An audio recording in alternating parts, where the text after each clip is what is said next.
মেয়ে যা যা করে স্কুলে যাওয়ার সময় আজকের ব্লগে সবটা থাকবে তোমাদের সাথে শেয়ার করব। হাই এভরিওয়ান, কেমন আছো তোমরা? আমি ভালো আছি।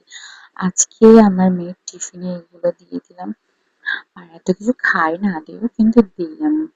আর যেটা ওর পছন্দ হবে। আর তারপরে দেখো, আমি থাইরয়েডের ওষুধ খাবার পর একটু গরম পানি আর একটু মধু খেয়ে নিলাম।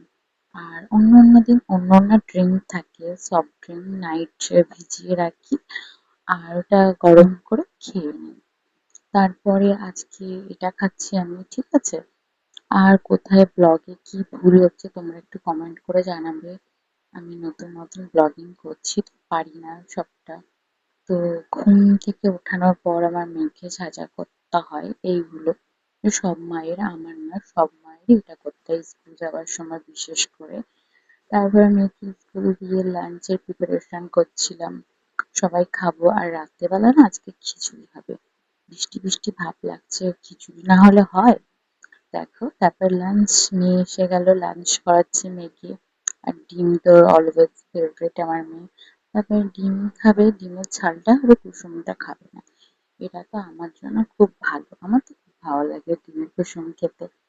তারপরে একটু রেস্ট নিয়ে, বৃষ্টি হচ্ছিল, অনেক জোরে বৃষ্টি হয়েছে আজকে। তারপর ভাবলাম অনেকদিন পেঁয়াজি মানে তেলে ভাজা করা হয় না, তা আজকে একটা তেলে ভাজা করি। তার যেটা ভাবা সেটা কাজ, ওই জন্য করলাম। গরম গরম করি, সবাই গরম গরম খেতে না আমাদের বাড়ি খুব ভালোবাসে। আর তেলে ভাজা ঠান্ডা হয়ে গেলে ভালো লাগে না। তেলে ভাজাটা দেখো একদম ক্রাঞ্চি হয়েছিল, খুব টেস্টি। আর তার সাথে আদা দেওয়া লাল চা হয়েছিল। এমনি আমি লাল চা খেতে পছন্দ করি না, আমি রিভিউ দিলেই তুমি বুঝতে পারবে তোমরা কেমন ভাবে রিয়াকশন করছি, কিন্তু মাঝে মাঝে একটু খেতে হয়। তারপরে লাল চা, আদা দেওয়া, আর তার সাথে পেঁয়াজি, খুব কম্বিনেশনটা ভালো। তারপরে রাত্রির ডিনারটা আজকে বললাম তোমাদেরকে, খিচুড়ি রান্না হবে। খিচুড়িটা আমার শাশুড়ি মাই করেছিল আজকে।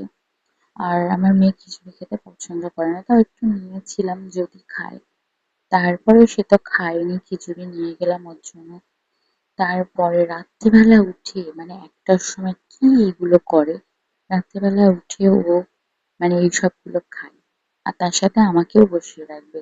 মানে যখন দেবো ঘুমানোর, বিছানা সব ছেড়ে টেরে নেবো, তারপরে যদি বলি যে নিচে বসে খা, ও খাবে না।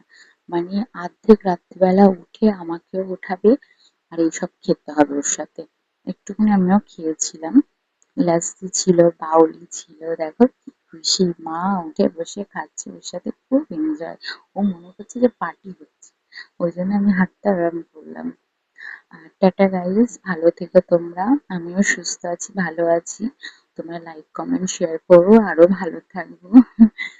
আর টাটা, তোমরা পাশে থাকো, এটাই যথেষ্ট।